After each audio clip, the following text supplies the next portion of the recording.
तत्वार्थ रामायण में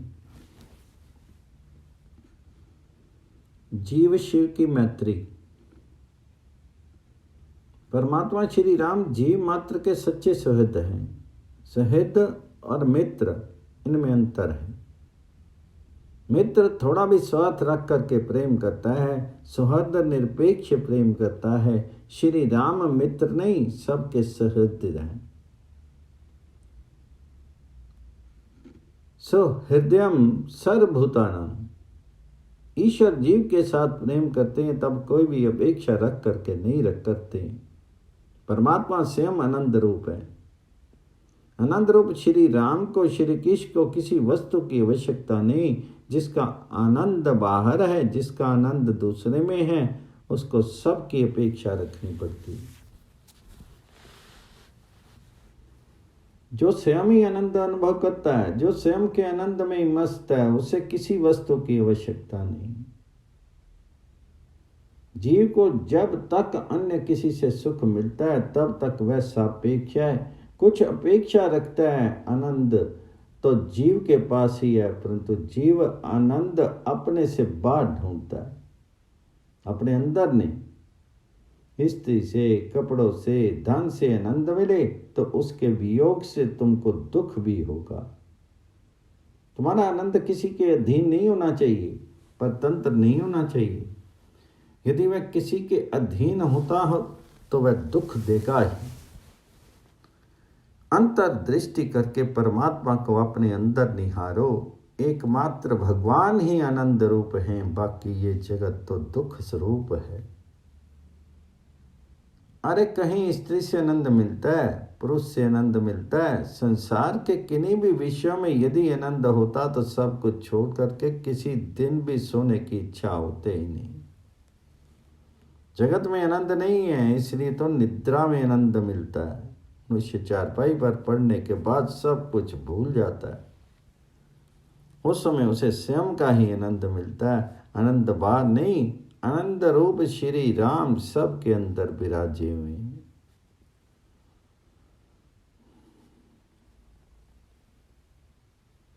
श्री राम प्रेम करते हैं तब कोई भी अपेक्षा रख करके प्रेम नहीं करते।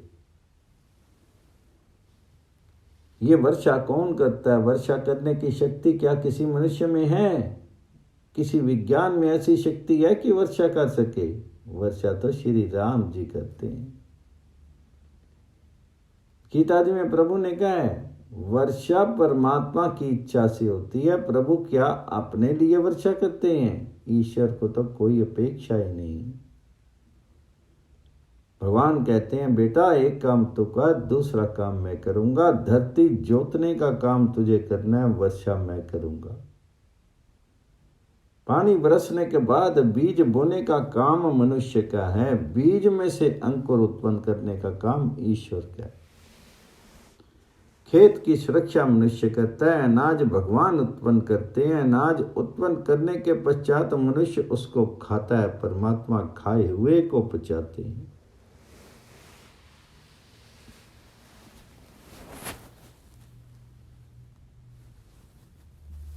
अहम आश्वानरो भूत्वा प्राणिनाम देहम आश्रिता।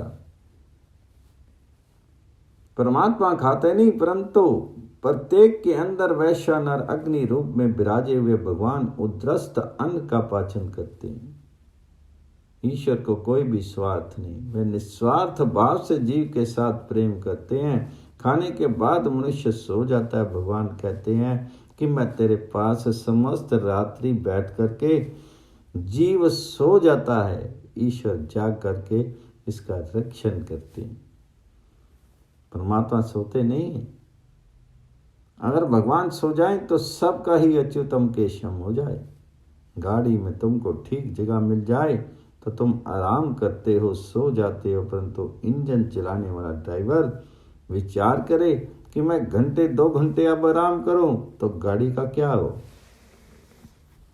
भगवान कहते हैं कि जी को तो मुसाफिर है, ये गाड़ी में बैठा है, मैं गाड़ी चलाता हूं। परमात्मा सोते नहीं, परमात्मा जागते हैं। प्रत्येक कार्य में जीव की ईश्वर मदद करते हैं। ईश्वर कोई भी अपेक्षा रखे बिना जीव को सुख देते हैं। इसलिए हमारे लिए ही भगवान अनाज उत्पन्न करते हैं, हमारे लिए ही वर्षा करते हैं, वे फल फूल भी हमारे लिए ही प्रभु ने उत्पन्न किए हैं। परंतु ये जीव इतना दुष्ट है कि भगवान का भी भगवान को अर्पण किए बिना ही खा जाता है। ये सब ईश्वर का ही है। परमात्मा का परमात्मा को जो अर्पण नहीं करता वह दुष्ट है, वह कृतघ्नी है कि जो ईश्वर को नहीं देता। सबके सच्चे सहद परमात्मा है। भगवान विचार नहीं करते कि ये गरीब है कि धनवान है, ज्ञानी है कि अनपढ़ है, बालक है कि प्रौढ़ है, स्त्री है कि पुरुष है, ऊंचे कुल में जन्मा है कि नीचे जाति का है। ऐसी विषमता तो मनुष्य रखता है। मालिक की आंखों में तो प्रेम है। जीव परमात्मा के साथ मैत्री करे तो प्रभु उसको परमात्मा बनाते हैं। भगवान अतिशय उदार हैं। परमात्मा जीव को जब देते हैं तब देने में जरा भी संकोच नहीं रखते हैं। जीव देता है तब विचार करके देता है। ईश्वर ऐसा विचार नहीं करते कि अपने लिए कुछ रखो। परमात्मा के साथ मैत्री करने वाले जीव को प्रभु पूर्ण बनाते हैं। ये जगत अपूर्ण है, जीव अपूर्ण है। जीव परिपूर्ण तब बनता है जब वह ईश्वर के साथ मैत्री करता है। किष्किंधा कांड में जीव और ईश्वर की मैत्री की कथा है। भगवान शंकर माता पार्वती जी से कहते हैं, ऋष्य मौगिरी पार्श्वे गच्छन्तो राम लक्ष्मणो धनुर्बाण करो दांतो जटावल्कल मंडितो पश्यन्तो वेद वृक्षान गिरे शोभाम सुविक्रमो।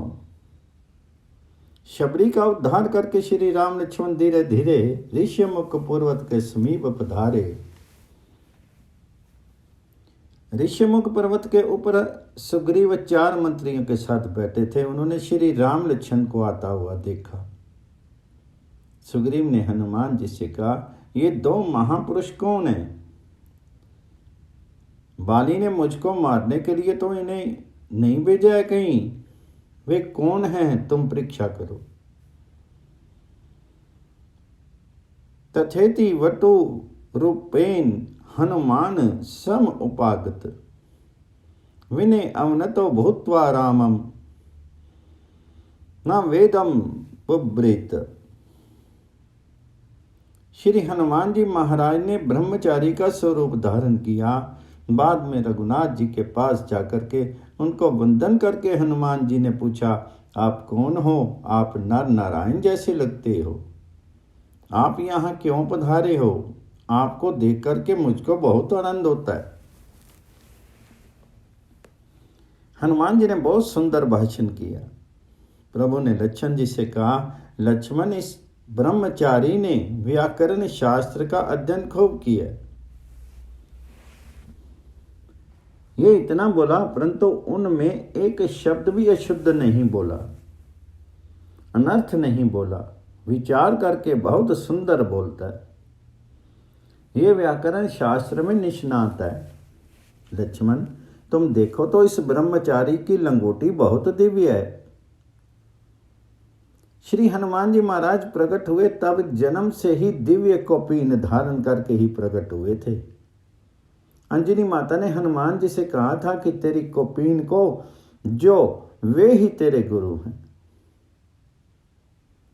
प्रभु ने लक्ष्मण जी से कहा कि यह ब्रह्मचारी है, ज्ञानी है, जितेंद्रिय है, इसकी कौपीन अति उज्जवल है। ये सुनकर के हनुमान जी को विश्वास हो गया कि यह परमात्मा हैं, ये ही मेरे गुरु हैं। लक्ष्मण जी ने हनुमान जी को संक्षेप में सब कथा सुनाई कि हम दोनों महाराज दशरथ के बालक हैं। श्री राम लक्ष्मण हमारा नाम है। महाराज दशरथ की आज्ञा से हम वन में आए हैं। श्री सीता जी भी साथ थी, उनको रावण ले गया है और हम श्री सीता जी को खोजने निकले हैं। ब्रह्मचारी जी महाराज, आप कौन हो? बाद में हनुमान जी ने श्री रघुनाथ जी के चरणों में साष्टांग वंदन किया और कहा, मोर ने आऊं मैं पूछा साई, तुम पूछूं कस नर की नाई। तब माया बस फिरूं भुलाना, ताते मैंने प्रभु पहचाना। माया में फंसा हुआ जीव तुमको भूल जाता है, परंतु नाथ तुम भूल गए। इसलिए मुझको पूछते हो कि तू कौन है। मैं तुम्हारा सेवक हूं, मैं वायुपुत्र हनुमान हूं। आपने मेरे सत्य स्वरूप को जाना है, आप ही मेरे गुरु हो। मैं सुग्रीव का मंत्री हूं। सुग्रीवो नाम राजा यो, वांडा नाम महामती। वानरों का राजा सुग्रीव पर्वत शिखर पर विराजता है और उसने ही मुझको भेजा है। सुग्रीव के साथ आप मैत्री करो, वे आपकी सेवा करेगा। राम जी ने कहा, सुग्रीव का नाम मैंने सुना है, सुग्रीव के साथ मैत्री करने के लिए ही मैं आया हूं। सुग्रीव जीव है और श्री राम ईश्वर हैं, परंतु श्री राम जीव के साथ मैत्री कब करते हैं? सुग्रीव को हनुमान जी अपनाते हैं तब। हनुमान जी का बल यदि सुग्रीव को ना मिले तो श्री राम सुग्रीव के साथ मैत्री नहीं करते। हनुमान जी जिसको ना अपनावे उसको श्री राम मित्र नहीं मानते।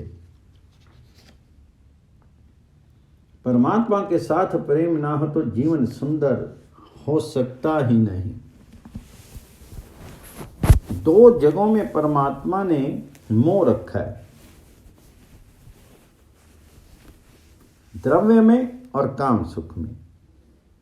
इन दो सुखों का त्याग करें, उसको हनुमान जी अपनाते हैं। ब्रह्मचर्य का पालन करोगे, जितेंद्रिय बनोगे तो परमात्मा के साथ मित्रता हो जाएगी। ये जीव और ईश्वर की मित्रता की कथा है। सुग्रीव ये जीवात्मा हैं। ग्रीव शब्द का अर्थ है कंठ। जिसका कंठ सुंदर है उस जीव के साथ ईश्वर मैत्री करते। इन गाने वाले लोगों का कंठ तो बहुत सरस होता है, क्या भगवान इनके साथ मैत्री करते होंगे? अरे कंठ की शोभा तो परमात्मा के नाम से है। जिहा से जो प्रभु के नाम का जप करता है, कंठ से जो प्रभु का नाम स्तवन करता है, जिसकी नाम में निष्ठा है, वही सुग्रीव है। परंतु उसे हनुमान जी का ब्रह्मचर्य का बल मिले तो ही वह ईश्वर के साथ मित्रता कर सकता है। जो सर्व इंद्रियों से ब्रह्मचर्य का पालन करता है वही हनुमान जी के ब्रह्मचर्य का बल प्राप्त कर सकता है। हनुमान जी की महिमा का वर्णन कौन कर सकता है? श्री हनुमान जी राम लक्ष्मण को कंधे पर चढ़ा करके ऋष्यमुख पर्वत के ऊपर जहां सुग्रीव बैठे थे वहां ले गए। सुग्रीव बाली के भय से वहां रहते थे। श्री हनुमान जी ने अग्नि को प्रकट किया। अग्नि के साक्षी में श्री रामचंद्र जी के साथ सुग्रीव की मित्रता कराई। सुग्रीव ने रघुनाथ जी को सुंदर आसन दिया। रघुनाथ जी आसन के ऊपर विराजे। लक्ष्मण जी संक्षेप में कथा सुनाई। उस समय सुग्रीव ने कथा सुनाई कि इस ऋष्यमुख पर्वत के ऊपर मैं बैठा था। उस समय एक राक्षस एक सुंदर स्त्री को आकाश मार्ग से लेके जा रहा था, उसे मैंने देखा था। गगन पंथ देखी मैं जाता, पर बस परी बहुत बिल पाता। राम राम हाँ राम पुकारी, हम ही देखी दिन हेऊ पट डारी। उस स्त्री ने हमको देख करके सुंदर आभूषण नीचे फेंक दिए, वे मेरे पास रखे हैं, वे बहुत करके श्री सीता जी के होंगे ऐसा हमको लगता है। सुग्रीव ने वे आभूषण मंगाए और श्री रामचंद्र जी को दिखा करके पूछा, ये आभूषण क्या सीता जी के हैं? श्री रामचंद्र जी को उन आभूषणों को देखते ही आश्चर्य हुआ।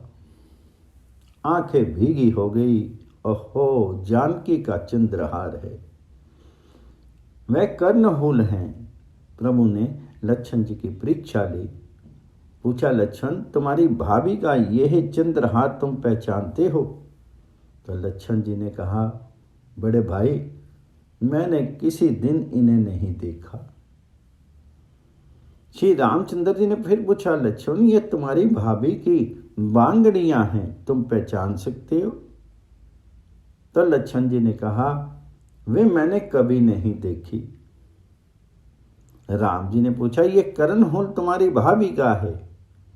लक्ष्मण जी ने कहा, मैं कुछ नहीं जानता। रामचंद्र जी ने कहा, लक्ष्मण तू तो ना ही करता है, क्या ये तैने कभी नहीं देखे? तू किसी आभूषण को पहचानता ही नहीं?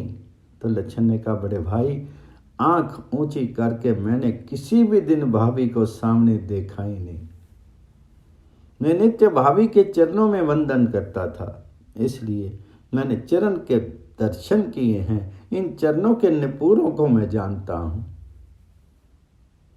नाहम जानामि केयूरे नाहम जानामि कुंडले न पूरे तो अभी जानामि नित्यम पाद अभिवंदनात्।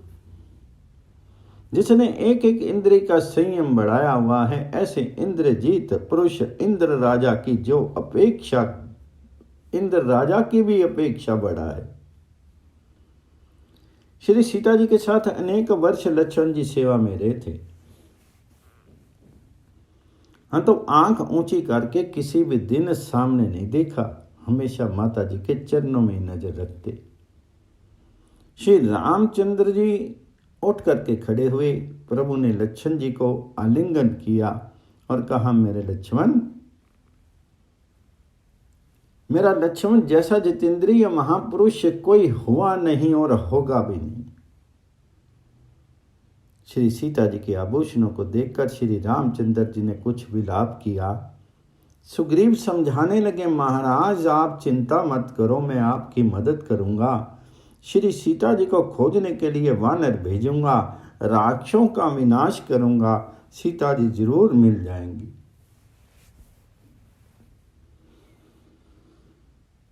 श्री रामचंद्र जी ने सुग्रीव से पूछा, भाई तुम यहाँ पर्वत के ऊपर क्यों रहते हो? तो सुग्रीव ने कहा, महाराज मेरे भाई का मुझको बहुत त्रास है, वह मुझको बहुत मारता है, मेरा सर्वस्व का उसने अपहरण कर लिया है। सुग्रीव ने श्री रामचंद्र जी को अपनी सब कथा सुनाई। मायावी राक्षस की स्कंदा नगरी के पास में आया था, वह बाली के साथ लड़ने लगा। युद्ध करते करते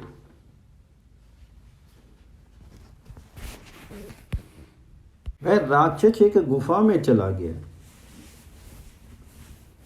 तब बाली ने मुझसे कहा, तो गुफा के बाहर खड़ा रहना, मैं अंदर लड़ने जाता हूं, 1 महीने तक मेरी प्रतीक्षा करना, तब तक मैं ना आऊं तो मेरी मृत्यु हो गई, ऐसा मान करके तो घर चले जाना।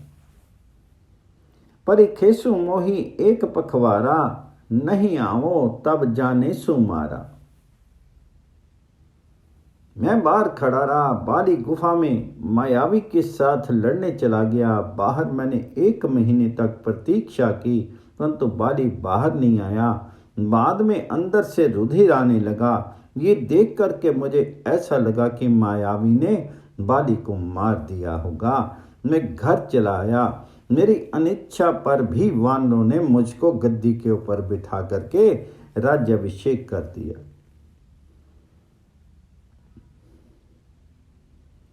6 महीने बाद मायावी को मार करके बाली आया। मैं गद्दी पर बैठा था, वह उसको अच्छा नहीं लगा, मुझको मार करके निकाल दिया, मेरी स्त्री का अपहरण कर लिया। महाराज मैं अतिशय दुखी। श्री रामचंद्र जी ने सुग्रीव को आश्वासन दिया कि मैं बाली को मारूंगा, किष्किंधा का राज्य मैं तुमको दूंगा। तब सुग्रीव ने कहा, महाराज वह बाली कोई साधारण वीर नहीं है, बहुत बलवान है। श्री रामचंद्र जी ने कहा, तुम चिंता नहीं करना। सुग्रीव ने कहा, महाराज बाली का बल कुछ ओछा नहीं, बड़े बड़े ताड़ के वह 7 वृक्ष हैं। एक ही बाण से अगर इन 7 वृक्षों को जो प्रहार करेगा वह बाली को मार सकता है। राम जी ने एक बाण से 7 ताड़ों का विनाश कर दिया। तब सुग्रीव को विश्वास हो गया कि श्री राम कोई मनुष्य नहीं, कोई देव नहीं, श्री राम तो परमात्मा है। सुग्रीव ने राम जी की स्तुति करते हुए कहा, सुख संपत्ति परिवार बढ़ाई, सब परिहरि करी हूँ सेवकाई। ऐ सब राम भगति के बाधक, कहीं संत तब पद अवराधक। शत्रु मित्र सुख दुख जग माई, माया कृत परमार्थ नाई। अब प्रभु कृपा करके यही भांति सब तजी भजन करो दिन राति। महाराज अब तो मुझे राजा होने की इच्छा नहीं, आपके दर्शन होने के बाद अब मुझको राज सुख तुच्छ लगता है। मैं तो आपकी सतत भक्ति करूंगा। सुग्रीव को ज्ञान प्राप्त हुआ। प्रभु ने कहा, तू जो कहता है वे सच है, परंतु भविष्य में लोग बात करेंगे कि श्री रामचंद्र ने सुग्रीव को अपनाया, परंतु सुग्रीव को क्या मिला? मेरी इच्छा है कि मैं बाली का विनाश करके तुझको किष्किंधा का राजा बनाऊं। तो बाली के साथ युद्ध करने के लिए जा। सुग्रीव प्रभु की आज्ञा होते ही बाली के साथ युद्ध करने गया। जाकर युद्ध करने के लिए गर्जना की। बाली युद्ध करने के लिए तैयार हुआ। बाली की पत्नी तारा ने बाली को जाने की मनाही की। तारा ने बाली से कहा, मैंने सुना है कि सुग्रीव को किसी का बल मिला है, इस कारण से वह गर्जना करता है। श्री राम लक्ष्मण फिरते फिरते यहाँ आए हुए हैं। सुग्रीव ने उनके चरणों का आश्रय लिया है। सुग्रीव के साथ तुम वैर मत करो। बाली ने कहा, राम जी आए होंगे तो रामचंद्र जी को मना करके मैं घर ले आऊंगा। इससे मैं सुग्रीव के साथ मित्रता करने किस प्रकार जाऊं? मैं वीर हूं। तारा को समझा करके बाली सुग्रीव के साथ युद्ध करने के लिए गया।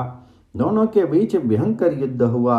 रामायण में वीर रस का विशद वर्णन किया गया। युद्ध में दोनों अत्यंत लहूलुहान हो गए। सुग्रीव अतिशय थक गए और बाली जहां सुग्रीव को मारने के तैयार हुआ कि पेड़ की ओट में बैठे हुए श्री रामचंद्र जी ने बाण मारा। छाती में बाण का प्रहार होते ही बाली जमीन पर गिर पड़ा और रुधिर वमन करने लगा।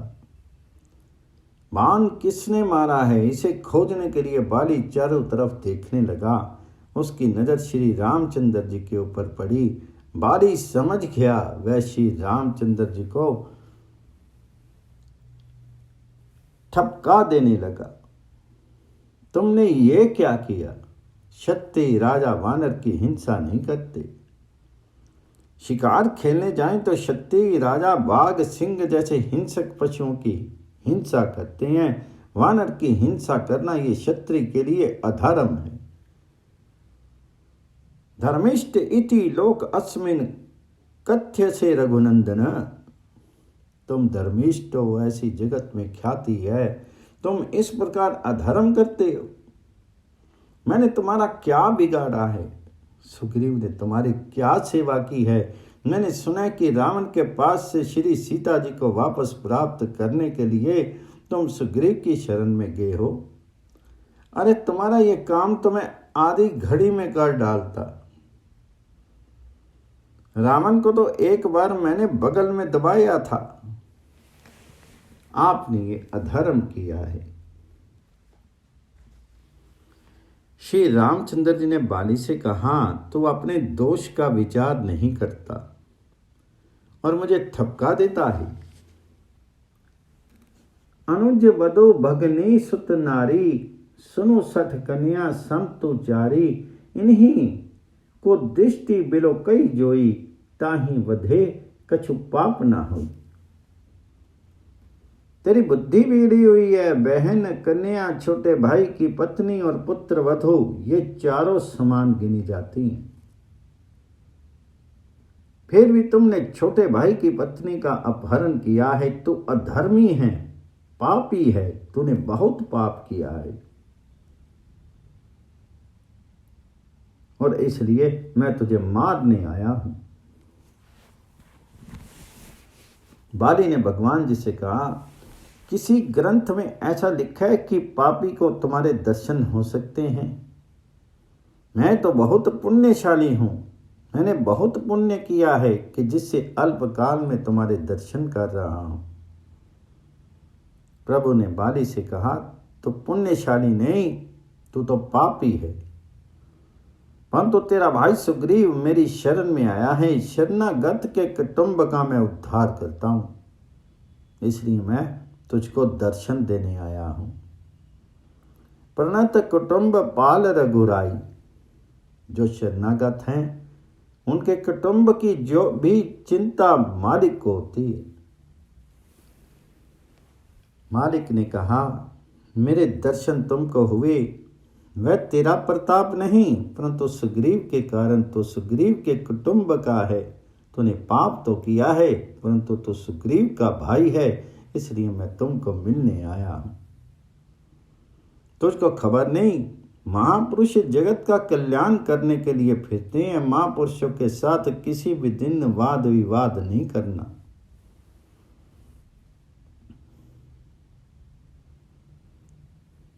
महापुरुषों के साथ वाद विवाद करे उसका कल्याण नहीं होता। कितनी ही रामायणों में ऐसा वर्णन आया है कि बाली ने प्रभु के साथ बहुत झगड़ा किया और कहा, धर्म हेतु अवतरई गोसाई, मारे हूं मोही व्याध की नाई। पार्थी जिस प्रकार बाण मारता है उसी प्रकार आपने मुझको बाण मारा है, ये बहुत अनुचित है। तब परमात्मा ने कहा, तू पारधी होकर के मुझको बाण मारने आएगा। भित्वा प्रवासी बाणेन पूर्ववरेन वांडा।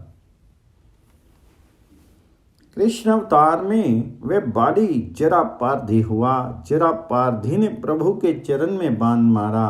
परमात्मा को तो कौन बाण मार सकता है? प्रभु ने ऐसी लीला की है। महापुरुषों के साथ वाद विवाद करने वाले को कुछ लाभ नहीं होता।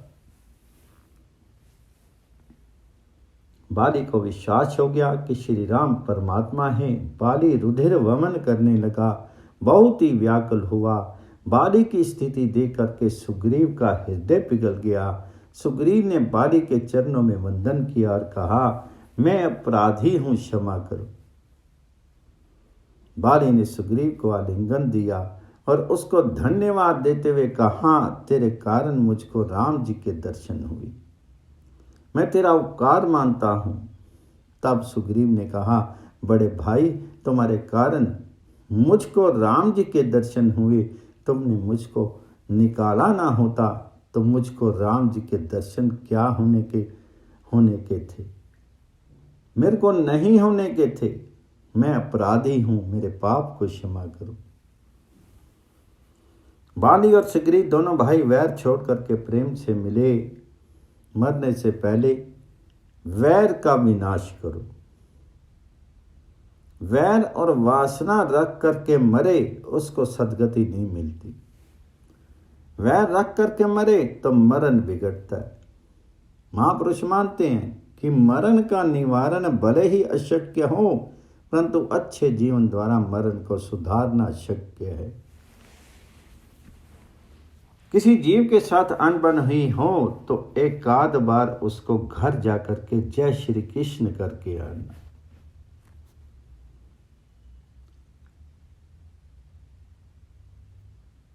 वैर रख करके नहीं मरना। बाली ने उसके बाद परमात्मा की स्तुति करी। अब नाथ करी करना बिल केहू, देहु जो बर मांगू, जेही जोनी जन्मो करम बस, तादाम पद अनुरागु। श्री रामचंद्र जी के दर्शन करते हुए बाली के प्राणों का त्याग कर दिया।